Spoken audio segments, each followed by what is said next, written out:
পত্নীক হাতেলোতে ধৰিবলৈ ঘৰত লগাইছিল চিচিটিভি কেমেৰা। কেমেৰাৰ ফুটেজ দেখি হতভাগ হৈ পৰিল স্বামী। স্বামীৰ অজ্ঞাতে পত্নীয়ে চলাই গৈছিল গোপন প্ৰেমৰ সম্পৰ্ক। 2 বছৰ ধৰি বতিজাকৰ সৈতে চলাই গৈছিল প্ৰেমলীলা। মহিলাগৰাকীৰ নাম ৰীনা। প্ৰেমক পূৰ্ণতা দিবলৈ ভতিজাৰ সৈতে মিলি প্ৰাণ ললে স্বামী ধীৰেন্দ্ৰৰ। পুনৰ পৰকীয়া প্ৰেমৰ বাবে থান বান হল এখন সংসাৰ।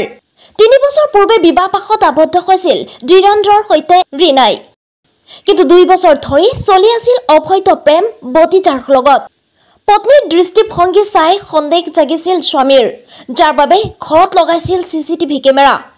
সেয়েহে পত্নীৰ বাবে বাধাৰ সৃষ্টি হৈছিল নিজ স্বামী, যিয়ে প্ৰেমিকৰ সৈতে মিলি পৰিকল্পিতভাৱে ৰীনাই প্ৰাণ ললে স্বামী ধীৰেন্দ্ৰৰ।